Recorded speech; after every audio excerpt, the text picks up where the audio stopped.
Warahmatullahi wabarakatuh. Halo, selamat pagi anak-anak semua. Kali ini kita akan belajar tema 1 subtema 4 kelas 3 SD Muatan Bahasa Indonesia. Sebelum kita belajar, kita berdoa dulu ya. Jika berdoa, membaca basmalah bersama-sama. Bismillahirrahmanirrahim. Oke, terima kasih. Selamat belajar. Sudah siap? Coba Bu Guru cek. Mana siapmu? Ini siapku. Oke, pintar. Jadi, tumbuhan itu mengalami pertumbuhan semasa hidupnya, dari sejak bibit hingga tumbuhan itu mati. Daun terus tumbuh menggantikan daun yang layu. Berbeda dengan pertumbuhan, perkembangbiakan pada tumbuhan hanya terjadi ketika tumbuhan telah dewasa. Apakah pertumbuhan itu? Pertumbuhan itu adalah proses pertambahan ukuran, volume, tinggi atau panjang yang permanen dan bersifat tidak balik atau irreversible, tetapi bisa diukur atau kuantitatif sifatnya, dapat dinyatakan dengan suatu bilangan. Coba kalian perhatikan pada pertumbuhan biji jagung. Dari biji, kemudian dia berkecambah ya, tumbuh tunas, kemudian tumbuh daun. Nah, tanaman muda ini kalian ukur, ternyata tinggi tanamannya adalah 10 cm. Ini namanya adalah pertumbuhan. Kemudian bagaimana dengan perkembangan? Perkembangan itu adalah proses menuju kedewasaan pada makhluk hidup. Proses ini sifatnya kualitatif, artinya tidak dapat dinyatakan dengan bilangan. Contohnya, tumbuhan dikatakan sudah dewasa apabila telah mampu berbunga. Itu namanya perkembangan. Kemudian, faktor yang memengaruhi pertumbuhan dan perkembangan tumbuhan ternyata ada 2 faktor.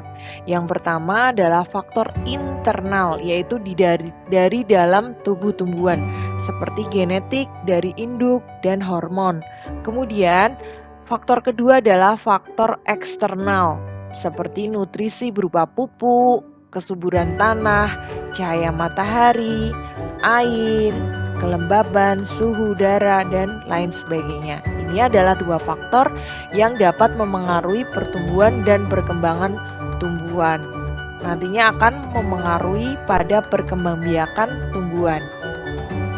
Nah, coba kalian perhatikan di sini Bu Guru punya skema perkembangbiakan tumbuhan. Jadi perkembangbiakan tumbuhan itu dibagi menjadi 2, yaitu generatif dan vegetatif. Generatif itu dengan menggunakan biji. Jadi tumbuhan yang menggunakan biji sebagai alat perkembangbiakan ini namanya perkembangbiakan secara generatif. Kemudian vegetatif. Vegetatif itu apa? Vegetatif adalah selain dengan biji yang lainnya. Nah, vegetatif ini ada vegetatif alami dan juga vegetatif buatan. Buatan berarti dibuat ya, yaitu dengan bantuan manusia. Nah, kita akan bahas satu-satu, yaitu yang pertama adalah perkembangbiakan generatif atau kawin. Nah, di sini perkembangbiakan tumbuhan yang terjadi secara kawin yang melibatkan sel kelamin jantan, yaitu benang sari, dan sel kelamin betina, yaitu putik pada bunga. Nah, nanti benang sari dan putik ini akan bertemu sehingga mengalami fertilisasi, nantinya akan pembuahan. Nah, coba kalian perhatikan di situ ada gambar bunga mangga. Nah, sedang dibantu penyerbukannya oleh hewan kupu-kupu. Nah, ini benang sari akan menempel ke putik ya. Kemudian terjadi pembuahan. Nah, akhirnya menjadi buah mangga. Nah, mangga kan mempunyai biji ya. Nah, biji ini apabila kita tanam akan tumbuh calon individu baru. Nah, ini adalah perkembangbiakan secara generatif dengan biji. Nah, ini tadi ya proses penyerbukannya. Jadi, serbuk sari atau alat kelamin jantan itu bertemu dengan kepala putik alat kelamin betina, kemudian terjadi pembuahan, menghasilkan buah dan biji. Kemudian dari biji ini akan tumbuh menjadi tumbuhan baru. Nah, seperti itu prosesnya.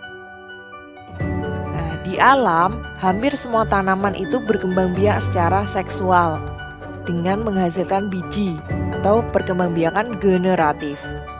Contohnya pada mangga, biji mangga terdapat dalam buah mangga. Pada biji itu terdapat embrio. Coba kalian perhatikan. Embrio ini adalah calon tumbuhan baru yang nantinya akan tumbuh dari sini ya. Dari embrio ini tanaman akan muncul. Dan perkecambahan. Perkecambahan itu apa?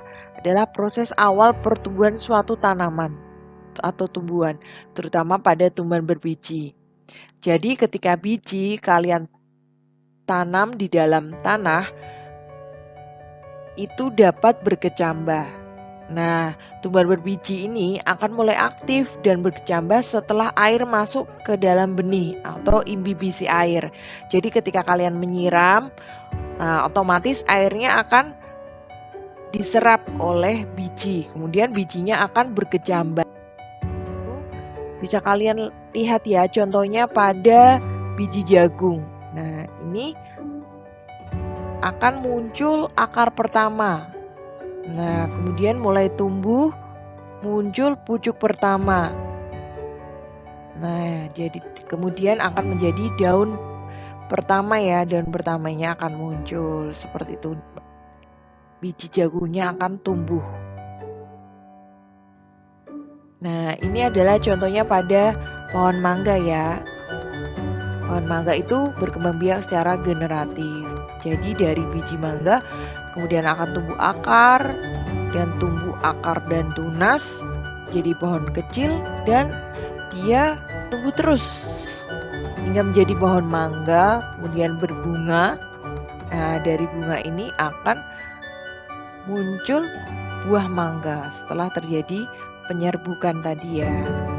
Akhirnya terjadi pembuahan. Kemudian kita lanjutkan ya, perkembangbiakan vegetatif. Jadi tadi kan ada dua, alami dan buatan. Alami itu adalah tanpa bantuan manusia, sedangkan buatan itu dengan bantuan manusia. Perkembangbiakan vegetatif ini adalah secara tidak kawin, ya. Jadi yang kawin tadi adalah perkembangbiakan namanya generatif dengan biji, karena tadi kan terjadi penyerbukan. Nah, jadi kalian cara mengingatnya adalah jika tanaman itu punya bunga dan menghasilkan biji, otomatis dia berkembang biak secara generatif. Nah, perkembangbiakan vegetatif alami itu ada beberapa macam. Yang pertama ada tunas, kemudian ada tunas adventif. Ketiga ada umbi, itu ada umbi lapis, umbi batang, umbi akar, kemudian ada spora, geragi atau stolon, dan rizoma atau akar tinggal. Kita akan membahas satu persatu ya. Akan mulai dari tunas. Jadi tunas itu tumbuh dekat pangkal batang. Induknya dekat dengan sistem perakaran. Umumnya hidupnya berkelompok. Coba kalian perhatikan tanaman pisang dan bambu. Ada juga yang lain, ada tebu, itu juga berkembang biak dengan tunas. Nomor 2 ada tunas adventif. Kenapa namanya tunas adventif? Karena tunas ini tumbuh di tempat selain batang. Bisa dari akar, bisa dari daun. Sekarang kalian perhatikan, di situ ada contoh daun cocor bebek. Nah, pada cocor bebek ini tunas tumbuh pada tepian daun. Nah, ini namanya tunas adventif daun. Kemudian tunas tumbuh dari akar. Contohnya apa? Contohnya adalah pada pohon cemara. Nah, di gambar pohon cemara itu tunasnya tumbuh di akar ya. Ini namanya tunas adventif akar. Kemudian yang ketiga adalah umbi. Jadi, umbi merupakan bagian tumbuhan untuk menyimpan cadangan makanan dan berfungsi sebagai alat perkembangbiakan. Bila ditanam, umbi akan bertunas dan tumbuh menjadi tumbuhan baru. Biasanya bentuk umbi itu menggembung karena tadi menyimpan cadangan makanan. Nah, kita akan bahas yang pertama ada umbi batang. Jadi, umbi batang itu adalah modifikasi dari batang ya. Batangnya mampu memunculkan tunas dan akar. Contohnya adalah kentang, ubi jalar. Nah, coba kalian perhatikan pada gambar kentang. Jadi, kentang itu ada lekukannya. Nah, lekukannya itu adalah mata tunas, di mana mata tunas ini yang akan memunculkan tunas baru. Nah, jika kalian punya kentang, kalian bisa tanam di tanah, kemudian akan muncul tunas dari mata tunas tadi. Adalah umbi akar. Umbi akar itu akar yang tumbuh membesar berisi cadangan makanan. Jika umbi akar ditanam bersama dengan pangkal batangnya akan tumbuh tunas. Contohnya apa? Ada wortel, bengkoang, bunga dahlia, lobak. Kemudian yang ketiga umbi lapis. Jadi umbi lapis adalah batang yang berbentuk cakram yang tertutupi oleh lapisan-lapisan daun berdaging. Karena tebal dan berlapis, inilah terbentuk struktur yang membekak sehingga disebut sebagai umbi. Contohnya ada bawang merah, bawang putih, bawang bombay, bunga bakung, dan tulip.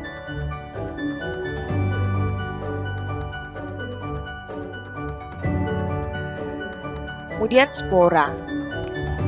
Spora terdapat pada tumbuhan paku, lumut, dan jamur. Spora terdapat di dalam kotak spora yang terletak di tepi daun tumbuhan paku, contohnya. Nah, coba kalian perhatikan, jadi di balik tumbuhan paku ini kalau digambar, nah itu ada seperti bulatan-bulatan kecil. Nah, itu sebenarnya kotak spora, di dalamnya itu ada sporanya. Jika spora terbawa angin atau air, jika jatuh di tempat lembab, nantinya spora akan berkecambah dan menjadi tumbuhan baru.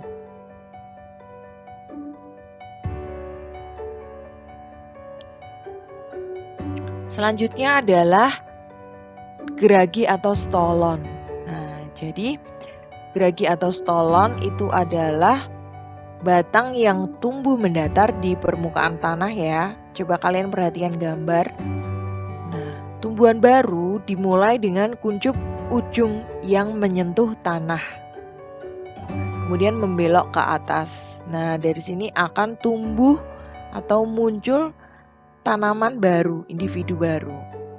Nah, kalian bisa memotongnya, kemudian meletakkannya di pot yang lain. Ini akan menjadi banyak ya. Nah, contohnya pada tanaman apa? Ada stroberi, pegagan, dan rumput teki.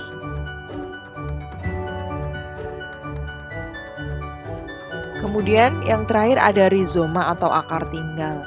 Rizoma adalah modifikasi dari batang yang tumbuh menjalar di bawah permukaan tanah. Salah satu ciri rizoma yang nampak adalah adanya ruas-ruas, sehingga dari setiap ruas tersebut dapat tumbuh individu baru. Contohnya adalah kunyit, jahe, lengkuas, dan lain sebagainya. Nah, tadi kan perkembangan vegetatif alami ya. Sekarang kita akan bahas tentang perkembangbiakan vegetatif buatan.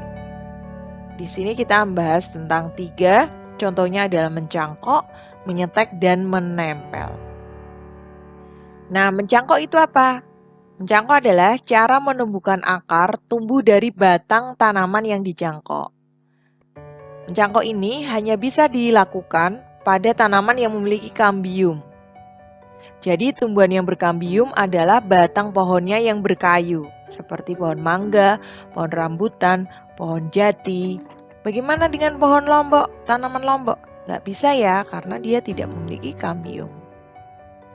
Langkah-langkah mencangkok, coba kalian perhatikan. Yang pertama, kita kupas kulit batang yang akan dicangkok. Kemudian setelah kita kupas, bungkus batang yang dikupas dengan tanah yang sudah dibungkus plastik atau sabut kelapa. Kemudian siram bungkus cangkok tadi hingga tumbuh akar ya. Kemudian setelah tumbuh akar, bisa ditanam hasil cangkokan tadi pada tanah. Kemudian sudah menjadi individu baru ya. Sifatnya bagaimana? Sifatnya itu sama dengan induknya. Misalnya di sini pohon mangganya induknya buahnya manis. Nah, tadi hasil cangkokannya juga sama.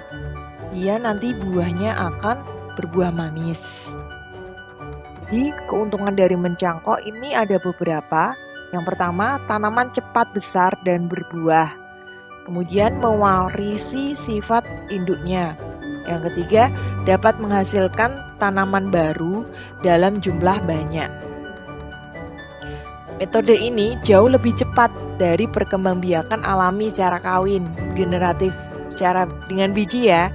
Ini lebih cepat ya, karena dapat dilakukan tanpa menunggu pertumbuhan bunga, penyerbukan bunga, tumbuhnya biji, dan pembenihan. Jadi ini lebih cepat daripada perkembangbiakan generatif dengan biji. Kemudian nomor 2 adalah menyetek. Nah, menyetek ini adalah metode perbanyakan tanaman dengan memotong bagian tumbuhan, kemudian potongan itu ditanam pada tanah. Menyetek ini adalah cara perkembangbiakan yang paling mudah dilakukan. Tanaman apa saja yang sering distek? Contohnya adalah singkong, mawar, apel, stroberi, dan bunga trompet. Nah, coba kalian perhatikan ya langkah-langkah menyetek tanaman singkong. Nah, pertama, batang tanaman singkong kalian potong secara menyamping. Kemudian tanam batang stek pada tanah. Kemudian disiram dan diberi pupuk batang stek tadi hingga tumbuh. Nah, mudah kan? Nah, ini adalah cara perkembangbiakan vegetatif buatan yang paling mudah dilakukan. Kemudian yang ketiga adalah menempel atau okulasi. Ini adalah cara menghasilkan tanaman baru dengan cara menempelkan tunas muda pada ranting atau batang tanaman induknya. Tujuan dari okulasi ini adalah menggabungkan dua sifat tanaman yang berbeda dari dua jenis tanaman. Contohnya jeruk nipis, kakao, atau coklat, belimbing, alpukat. Ini langkah-langkah okulasi ya. Pertama, iris kulit batang yang akan ditempeli. Kemudian iris kulit batang yang memiliki tunas sebesar irisan batang yang akan ditempeli.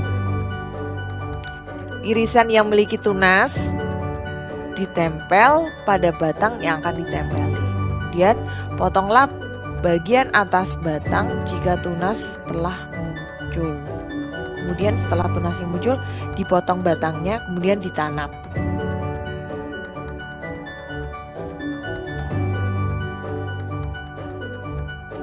Nah, kita akan bahas sedikit tentang bunga ya.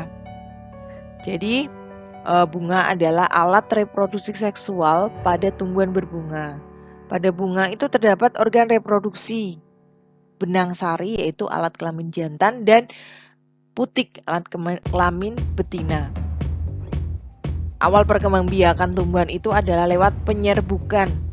Jatuhnya serbuk sari di atas kepala puting.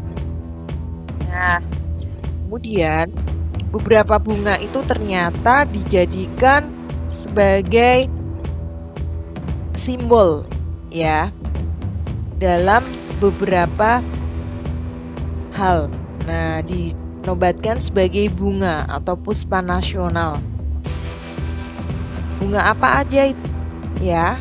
Nah, ternyata ada bunga melati putih, yaitu sebagai puspa bangsa. Kemudian ada anggrek bulan, yaitu sebagai puspa pesona.